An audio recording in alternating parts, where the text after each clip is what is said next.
अब हम इसकी डायग्राम पे बात करते हैं।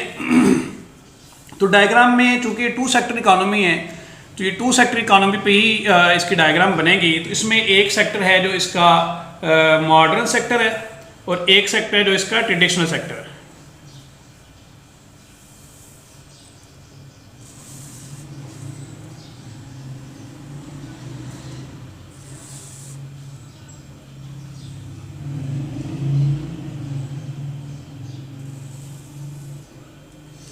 तो ये वाला जो पार्ट ए है ये आपका ट्रेडिशनल सेक्टर का बनेगा और ये जो पार्ट बी है ये आपका मॉडर्न सेक्टर को रिप्रेजेंट करेगा।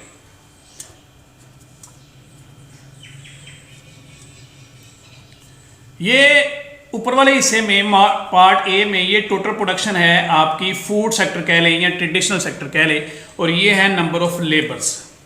तो इसका जो है प्रोडक्शन फंक्शन वो ये है, ये एक खास हद के बाद मैक्सिमम होने के बाद ये इसकी ये स्ट्रेट हो जाता है कि यहाँ पे इसकी प्रोडक्टिविटी आप लेबर लगाते जाएंगे तो इसकी जो टोटल प्रोडक्शन में किसी किस्म का इजाफा नहीं होगा बल्कि वो फिक्स हो जाएगी और ये साथ चलती जाएगी। तो जहाँ पे ये इसकी टोटल प्रोडक्शन मैक्सिमम है, आपको पता है कि जहाँ पे टोटल आउटपुट मैक्सिमम होती है वहाँ पे आपकी मार्जिनल प्रोडक्शन जो ना वो ज़ीरो हो जाती है।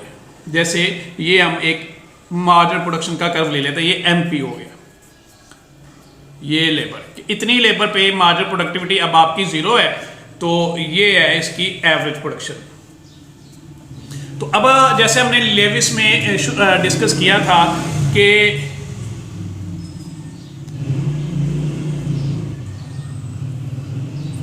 यहाँ पे जो वेज रेट है वो आपकी मार्जिनल प्रोडक्टिविटी से रिप्रेजेंट नहीं होगी। ये मार्जिनल प्रोडक्टिविटी जिसको आप M1 कह लें इससे डिटरमिन नहीं होगी, बल्कि वेज आपकी डिटरमिन होगी जहां पे आपकी एवरेज प्रोडक्शन है, इसको A1 कह रहे हैं। तो यहाँ पे आपकी वेज जो ना वो W1 डिटरमिन होती है जो सबसिस्टेंस वेज है।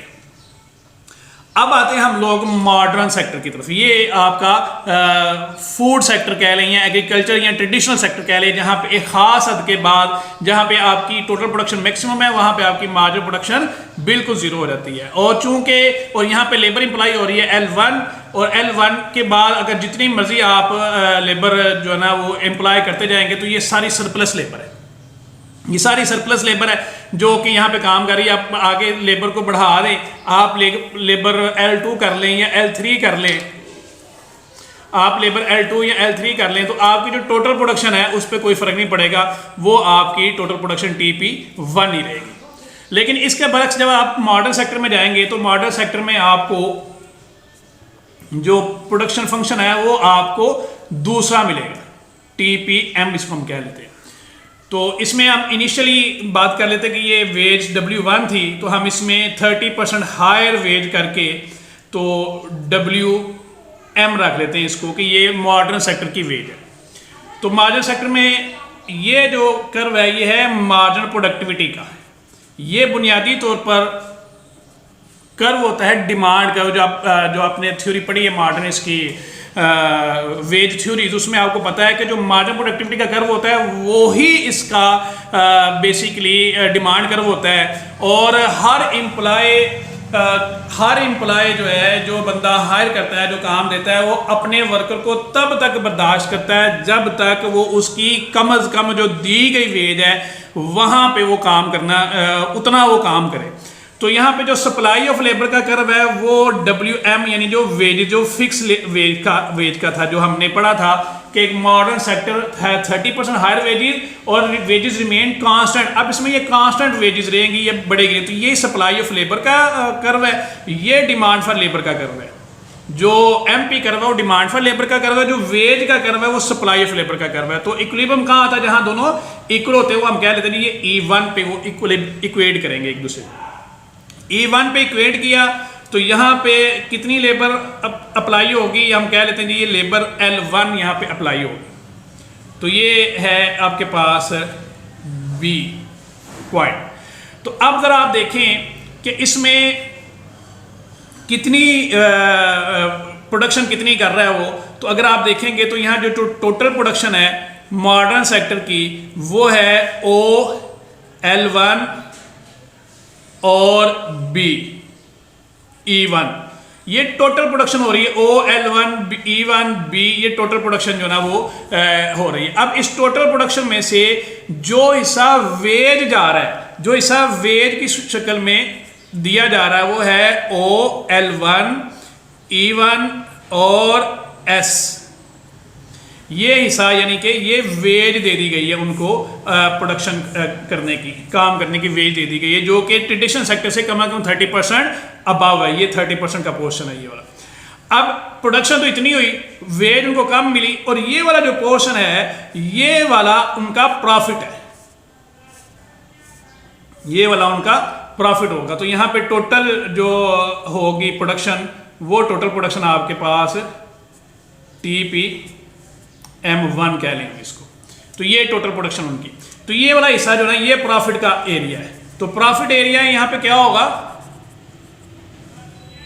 S, E1 और B, ये जो प्रॉफिट एरिया ये री इन्वेस्ट होगा, ये री इन्वेस्ट होगा। जब री इन्वेस्ट होगा तो जाहिर बात है, जब री इन्वेस्ट होगा तो फिर जो मॉडर्न सेक्टर है वो एक नए प्रोडक्शन फंक्शन पे मूव कर जाएगा, वो TPM2 कह लेते हैं हम इसको। ये TPM1 था, ये TPM2 पे चला गया, एक नए प्रोडक्शन फंक्शन पे चला गया हम लोग।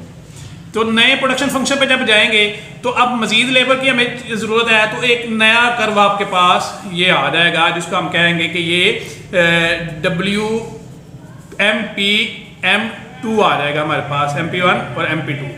तो अब ये यहाँ पे नई लेबर आप अप्लाई करेंगे, L3 कह रहे हैं कि ये मजीद लेबर जो है ना वो अप्लाई करेंगे, तो मजीद लेबर यहाँ पे डिप्लॉय हो जाएगी। तो ये लेबर आएगी कहाँ से, ये सारी जो सरप्लस लेबर यहाँ पे आपकी खप चुकी है, यहाँ से वो लेबर जो ना वो आपके पास आएगी। तो इसी तरह से एक नया कर्व आपके पास E2 आ गया, हम L3 और इसको C कह लेते हैं। तो एक नई आपके पास डायग्राम आ गई। अब आपकी प्रोडक्शन जो ना वो टोटल ये आपके पास पहुंच गई, ये TPM2 कह लें इसको। तो नई प्रोडक्शन फंक्शन पे आ गया, टोटल आउटपुट भी बढ़ गई और लेबर भी ज़्यादा एम्प्लॉय हो रही है, और उसके बाद उसके पास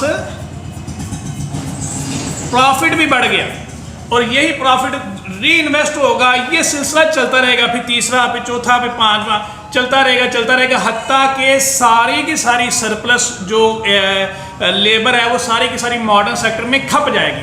जब ये सारा सिलसिला हो जाएगा, यहाँ पे लेबर की शार्टेज होना शुरू हो जाएगी, तब ये जो कर्व है ना ये मूव होना शुरू हो जाएगा। इसको हम कहते हैं टर्निंग पॉइंट इसका। तो ये बेसिक स्ट्रक्चर है लेविस मॉडल का।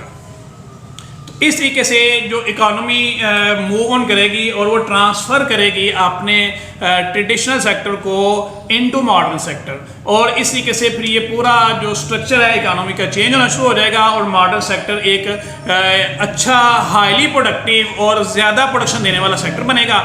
और इस तरीके से लेविस के मुताबिक इकोनॉमी अपनी मुल्क जो है ना वो डेवलपमेंट की तरफ चलना शुरू कर देंगे। तो इस तरीके से लेविस अपना मॉडल प्रेजेंट करता है, और ये बड़ा अहम मॉडल है, ये कम्पिटिटिव एग्ज़ाम के हवाले से और BS के एग्ज़ाम के हवाले से बड़ा अहम ये मॉडल है। तो इस तरीके से ये ट्रेडिशनल सेक्टर जो ना वो मॉडर्न सेक्टर में सप्लाई ऑफ लेबर प्रोवाइड करता है, और ओवर पॉपुलेशन का भी प्रॉब्लम इसमें सॉल्व हो जाता है। तो ये था आज topic Lewis model of unlimited supply of labour. Next इंशाल्लाह हम लोग इसकी extension Fei and Ranis model discuss करेंगे। तब तक के लिए अल्लाह हाफ़िज़।